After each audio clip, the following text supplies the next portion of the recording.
Hello and welcome to this week's edition of ELCAT News. I'm your host, Jen Carlos. At this week's Planning Board meeting, members continued to work on language for a mixed-use zoning bylaw that allowed for the creation of a district where business, commercial, and residential uses could be combined under one development plan. Proposed earlier that the gross floor area devoted to commercial and business uses shall not be less than 5%, that shall not exceed 10%. And I added in shall not be less than 5%. Because one of the concerns was that we wanted to make sure that we had some business and commercial in it. Now, I don't know how people feel about those numbers, but the 10% was what was proposed by the applicant. I think this is, I don't know if everybody agrees with me or not.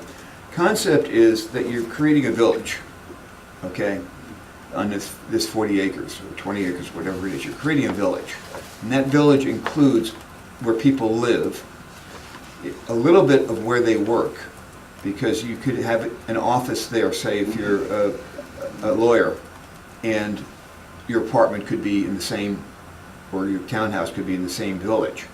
And then you've got the kind of retail, okay, and commercial that caters to the people that live there. So that if they want to get a gallon of milk, they don't have to drive 5 miles. They can walk downstairs and get it. Okay, you might have some small boutique there, okay? You might have any number, a coffee shop, a restaurant or two. You know, if you're bringing in 1,000 people, roughly, then you can afford to have a couple more restaurants. That's the kind of concept. It's a village. It's a village within the town. Within the town, exactly.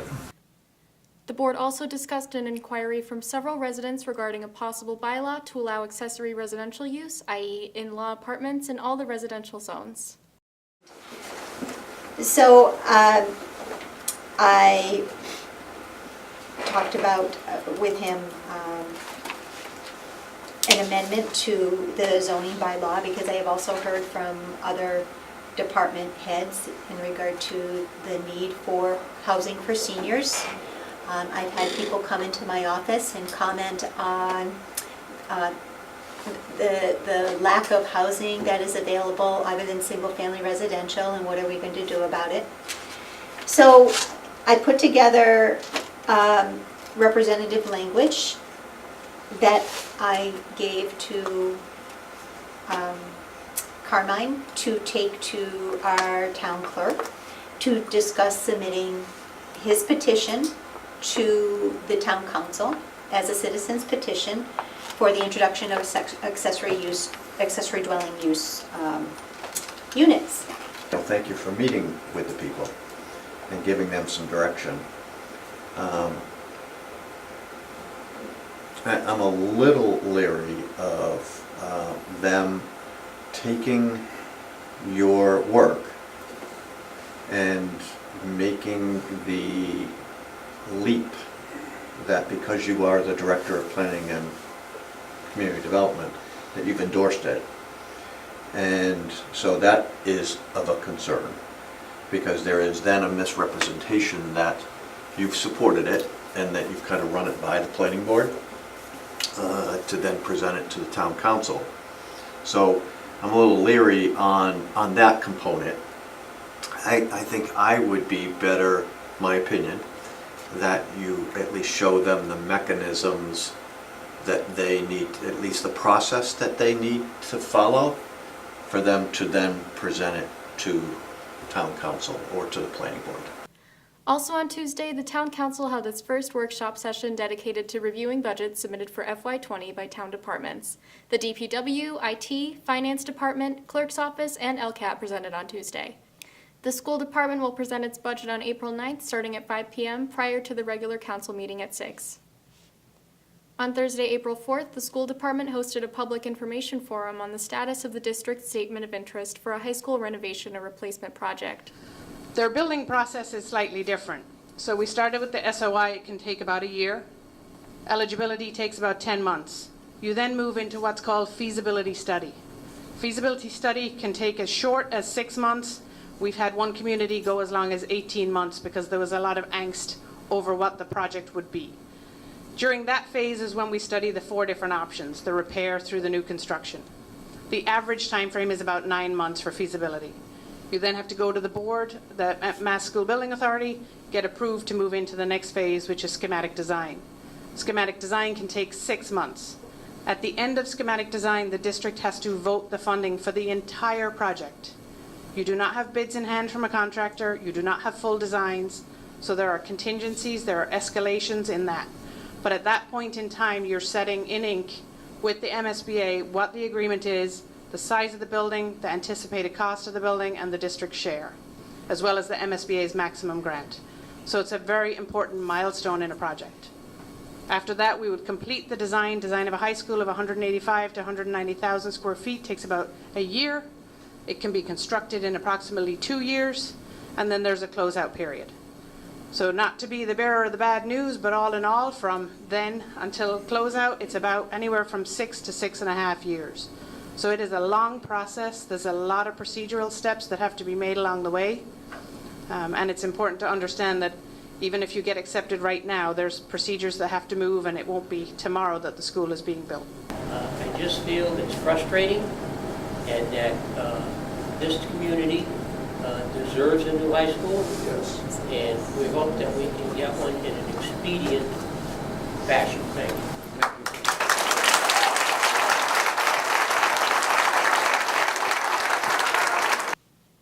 On April 3rd, the East Longmeadow Veterans Memorial Committee received a donation from the Greater Springfield Credit Union for $500. Jennifer St. Peter, CEO, and William Sharp, Business Development Manager, presented the check at the Pleasant View Senior Center. They are here today at the Senior Center in East Longmeadow to donate and provide us a check. That's East Longmeadow Veterans Memorial Fund, a check for $500 toward the phase of construction of the East Longmeadow Veterans Memorial. And we appreciate that very kindly, and I can say nothing more than thank you very much. Thank you very much. Thank you, sir. The memorial will be constructed in front of the building at 328 North Main Street. And on Friday, the group held a fundraiser at the Elks Lodge on Tiffany Street in Springfield. The event featured performers Ray Gilmette, Lisa Carter, and David Colucci.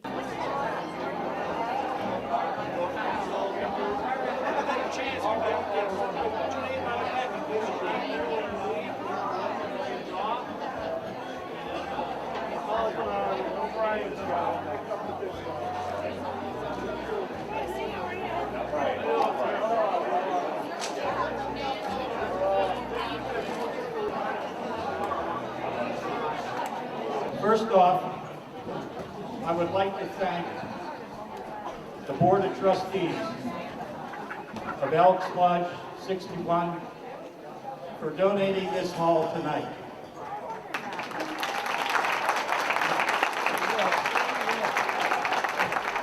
I would also like to thank each of our Veterans Memorial Committee members who are all in red shirts, who diligently went out into the communities of Springfield and East Longmeadow and garnered the gift certificates and all of the great baskets up there that are going to be raffled off tonight.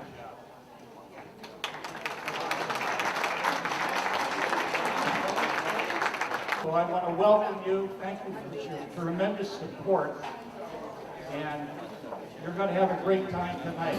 Ladies and gentlemen, Mr. Bobby Garrett. Thank you so much. Come on. All right. Every night I hope and pray a dream love will come my way. A girl to hold in my arms and know the magic of her charms. Take a walk. Come on, girl, to call my own.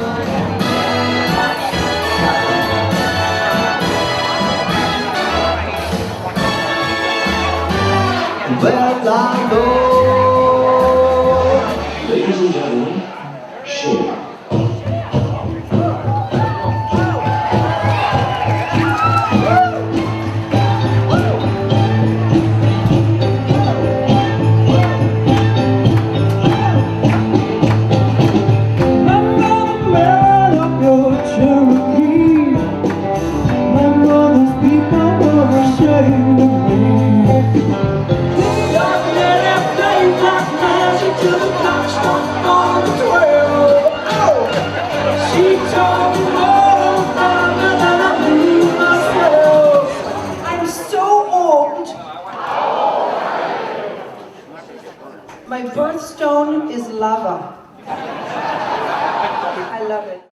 A car seat safety event will be held on Saturday, April 13th from 10 a.m. to 2 p.m. at the Town Hall parking lot.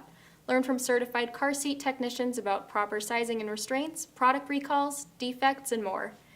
And if you can't make this event, you can schedule an appointment anytime by calling the Health Department at 525-5400, extension 1106. The Hampden County Medical Reserve Corps is hosting several spring training events open to the public. Coming up on April 25th from 6 to 8 p.m. at the Richard Salter Stores Library in Longmeadow is hands-only CPR. Pre-registration is required. For more information, visit eastlongmeadowma.gov. The East Longmeadow Town Council will hold a public hearing on Tuesday, April 9th at 6:30 p.m. in the media room at the Council on Aging to address the proposed Stormwater Enterprise Fund bylaw. Also being addressed at this meeting is a zoning map amendment to rezone 51 Prospect Street from Residence C to a business zoning district. Information relating to this amendment and the Stormwater Enterprise bylaw is on file with the town clerk and available for review by the public. Premier Source Credit Union is hosting a shred event on April 13th from 9 to 12. Located at 232 North Main Street, anyone can bring up to 2 recycling blue bins worth of paper to be shredded. Last week, recycling coordinator Liz Bone held a compost demonstration at the library. Here are some key takeaways to help you get started. In our world, we are running out of places to put our garbage. Our landfills around here are full. I think there's maybe 6 left in Massachusetts. So composting is a great way to get rid of the waste that goes into landfills because you can do it at home and it basically just turns into dirt. Composting is really, really easy. You collect your scraps, you mix 75% of brown things like paper and leaves and cardboard, coffee grounds, shredded paper is great.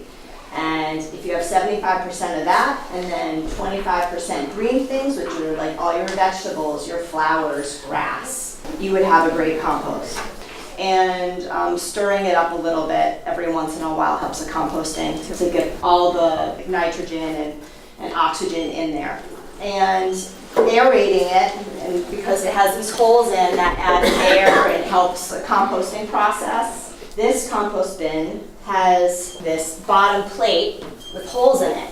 And what happens is worms from the ground come up through the ground and they help compost the food and everything like that. And by the time it's down here, it will be like in dirt form and you can use it for your garden. You want it to get a certain temperature. That's what makes it compost as well. Besides the worms and all the nitrogen and oxide, it becomes like a hot, like 165 degrees in there sometimes. So it does help to have a little bit of sun on it, especially in the winter. You kind of do want to keep it damp. You don't want it too wet because it can grow mold, but you don't want it completely dry because the worms don't like it dry. If you notice, you can always just add water.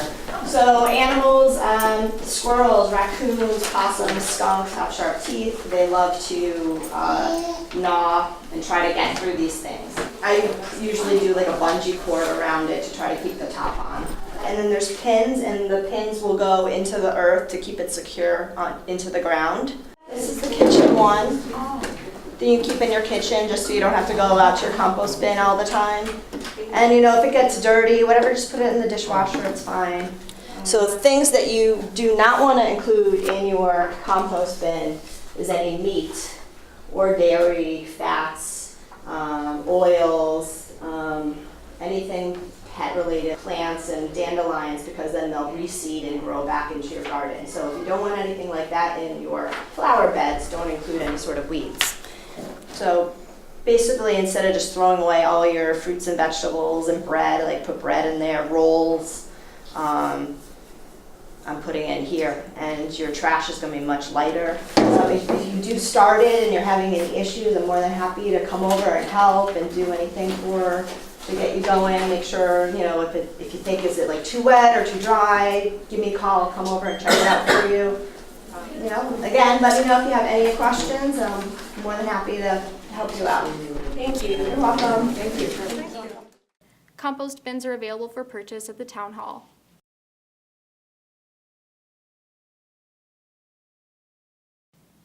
Here's what's happening at the library this upcoming week. On Monday, April 8th from 6 p.m. to 7:30 p.m. is Gardening for Birds, Butterflies, and Other Pollinators.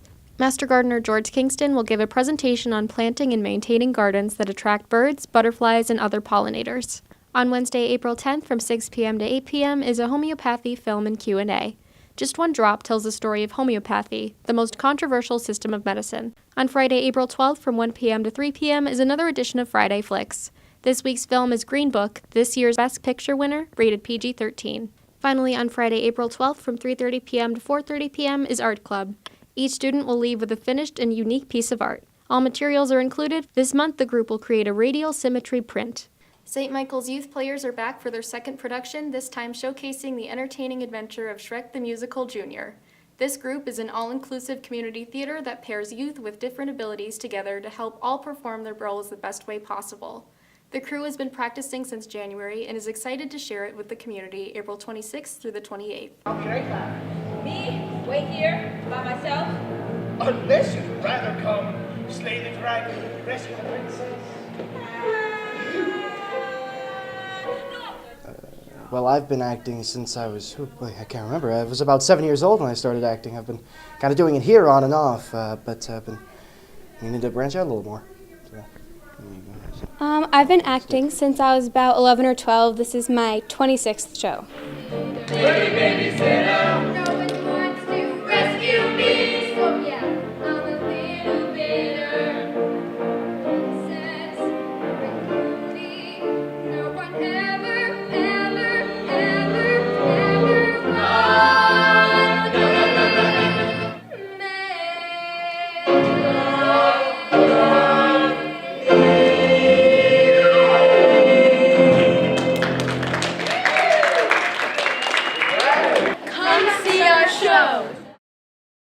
Tickets are available online at stmichaelsplayers.com or by calling 413-650-2906.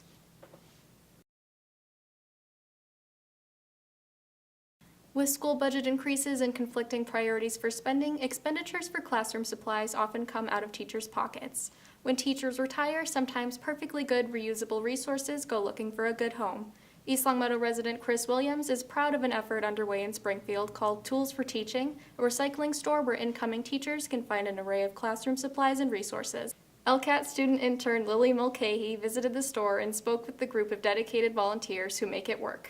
Well, what we do is offer teachers, Springfield school teachers, materials that they can use with their classes in their classrooms. We very greatly and appreciate any donations that are given to us by any teachers, knowing full well that the Springfield teachers are going to reap the benefits of all these wonderful donations.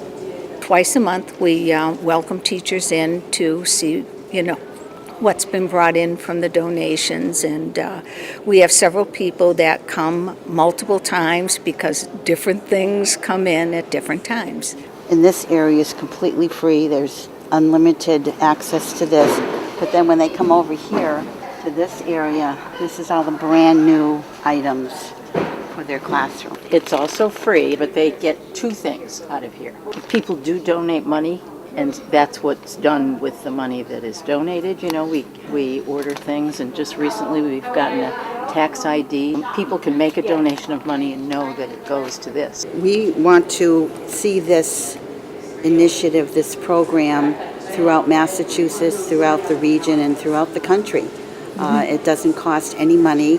It's all donated materials that would otherwise go into a landfill, and they're still very usable materials. Teachers spend an average of $600 to $1,000 a year per year on their classrooms to enrich them, and after a 25-year career, that's a lot of material. So rather than let it start molding in their basements or their garages, they bring it here and we organize it and make it available to current teachers. We direct them to an area that we think, will help them, and most of the time they leave with many items that would not be available to them in their particular school. But it's something that a retired teacher had and has donated to us, and, it's now available to them. Right now we can accept donations from anywhere.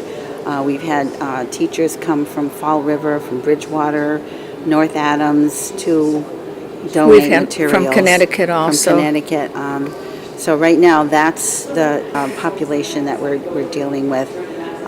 So we're not sure what what the future will bring, but right now this is actually helping us help Springfield teachers and Springfield students the most. We also have gotten donations from businesses, and we're hoping to expand that now that we have our tax exemption. So there have been businesses and individuals who have supported us through their cash donations. So we're able to buy things like from Staples and Dollar Store that we can just go when they're on sale.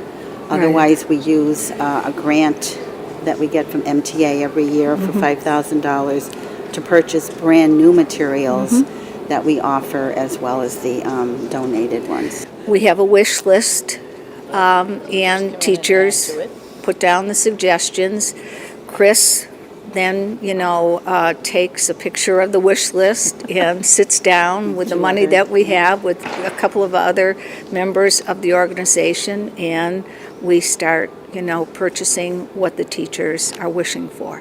We also have a social media presence, and if you're listening to this presentation, please like us on Facebook. We'd also like to thank Scott McLennan of the MTA, who helped us develop a media presence by developing a PowerPoint that we've used in Chicago and other places to really move our mission forward and to help people understand why we came about, how we came about, and what we can do for teachers and their students. I've been working for the city since 1990, and this establishment is wonderful. I come all the time. I bring stuff to the other teachers that can't come, that might have children, or when I see something nice, I get something nice every time I come. And everyone here is so special and giving of their time that I really appreciate what they've done. I've only been teaching for a couple years, and this location has just been a godsend. The ladies here are fabulous. They know exactly where to look for things that you need, and they are more than willing to help you find it. I have students who want to come with me. They want to come with me and come shopping. They're so excited. They know on the calendar what day is the second and third Thursday of every month, and I just can't say enough positive things about the wonderful ladies in this location and the wonderful service they provide.